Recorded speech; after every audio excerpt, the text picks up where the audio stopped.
A 13ª rodada foi para casa do Chapéu, acabou a 13ª rodada e o Fluminense milagrosamente, eu vou até atualizar aqui a página, atualizei, o Fluminense é o 6º colocado, o prejuízo não foi tão grande assim, mesmo com a derrota. Com 7 pontos, depois do Fluminense tem o São Paulo, com o mesmo número de pontos, foi ruim perder para o São Paulo. Em oitavo tem o Internacional também com 21, então tá Fluminense com 21 em sexto, São Paulo com 21 em sétimo e Internacional com 21 em oitavo. E o próximo jogo do Fluminense é contra o Internacional no Maracanã. Um confronto direto aí, o Internacional. Mas o Fluminense está em sexto lugar, olha porque eu digo que o prejuízo não foi tão grande assim, mas o Fluminense tem que ficar atento. Vamos lá.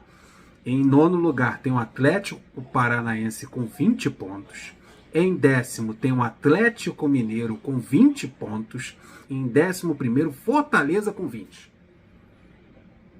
Atlético Paranaense, Atlético Mineiro e Fortaleza com 20 pontos, a 1 ponto do Fluminense. Olha o prejuízo. O Fluminense poderia acabar aí a rodada aí em 12º, 11º colocado do Campeonato Brasileiro. Então quem está abaixo do Fluminense está muito próximo, um pontinho só separa. O Fluminense deu uma distanciada legal aí, principalmente do líder, que é o Botafogo, que venceu o Vasco, está com 33 pontos. O segundo colocado, que é o Grêmio, tem 26. O Fluminense está a 5 pontos do vice-colocado, que é o Grêmio. Tá tudo muito próximo ali, tá tudo muito embolado. 3 times com 21 pontos, inclusive o Fluminense. 3 times com 20 pontos abaixo do Fluminense. O Fluminense tem que abrir o olho. A sorte do Fluminense, o bom do Fluminense nisso aí, é que o Fluminense jogará 4 dos próximos 5 jogos no Maracanã, que é o Internacional, confronto direto. O Inter é o 8º colocado, é um jogo difícil. Ainda mais o futebol que o Fluminense está jogando, todo jogo é difícil, né? Não tem jogo fácil. Então tem o Internacional no Maracanã, tem o Flamengo no Maracanã, e o Flamengo é um clássico regional, né? Não tem como prever muita coisa. Na terceira rodada o Fluminense vai pegar o Lanterna, que é o Coritiba, que ainda não venceu na competição, se eu não me engano. O Coritiba é o 20º colocado, mas o jogo contra o Coritiba é fora de casa. Só tem esse complicador, que não vai ser no Maracanã, vai ser fora. Mas vai pegar o Lanterna, a oportunidade do Fluminense fazer 3 pontos. Depois do Coritiba, o Fluminense pega o Santos em crise, em 13º lugar. Né? O Santos tem 13 pontos. E depois o Fluminense pega o Palmeiras, que é o 4º colocado. Aí já é um jogo encardido. Eu acho que os jogos mais complicados é Internacional, Flamengo e Palmeiras. Eu acho que Curitiba no jogo, vamos dizer assim, tranquilo. Também se o Fluminense voltar a jogar futebol, né, gente?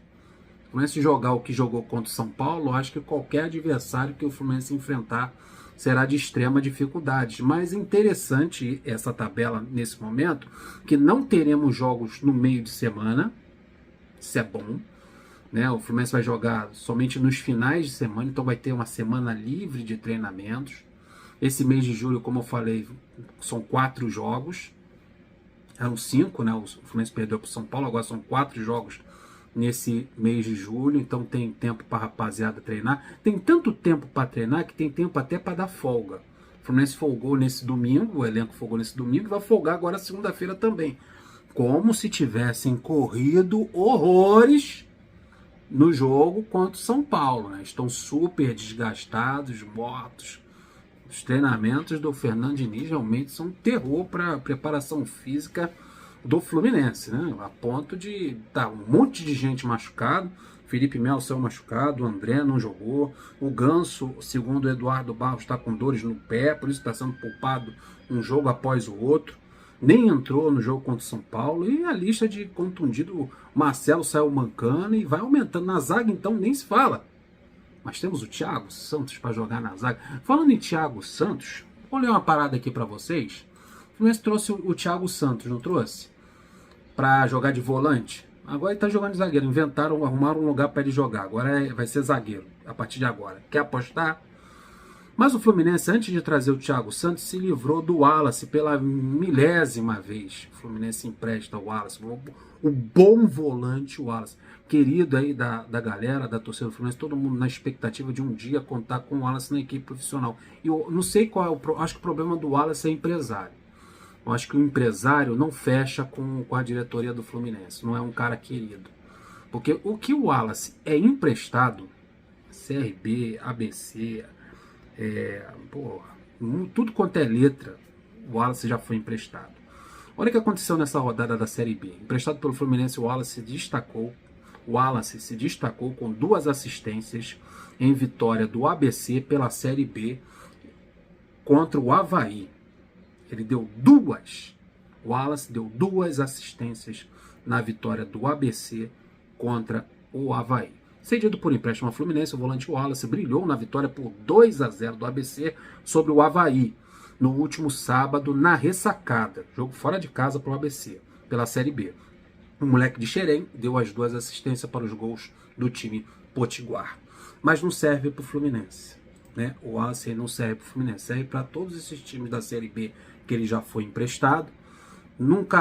Sempre tem o papo de que o Wallace não performou, né? Como se o Hudson performasse, o Wellington performasse, como se o Thiago Santos performasse na posição de volante e as outras barangas que jogaram na posição de volante.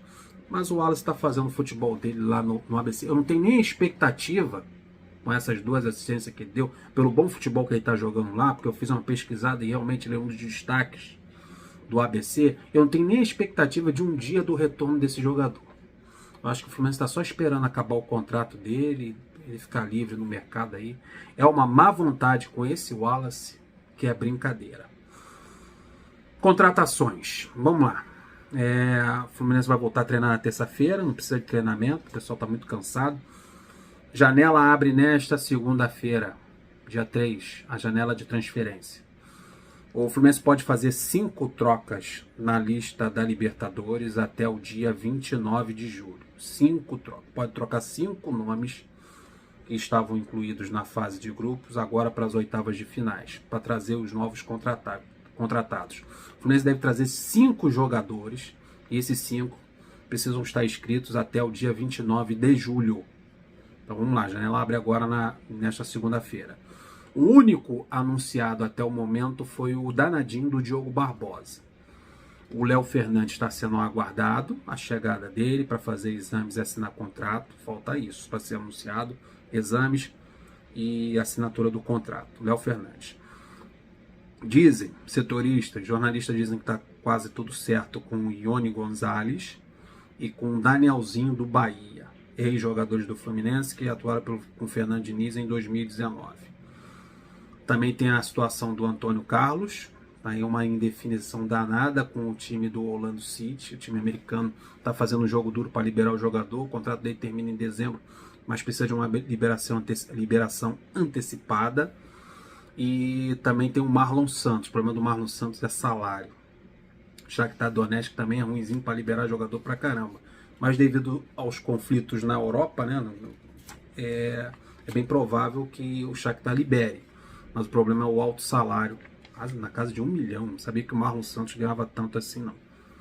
Então o Fluminense deve trazer 2 zagueiros, já trouxe um lateral esquerdo, vai trazer um meia, 1 a 2 meias e um ponta de lado, que deve ser o Ione Gonzalez, e o meio o Danielzinho. E a rapaziada tem que ser inscrita até o dia 29 de julho para as oitavas de finais da Taça Libertadores. Vou ficando por aqui pedindo aquele like esperto, sua inscrição, seu compartilhamento. Um beijo no seu coração. Tamo juntos. Fui!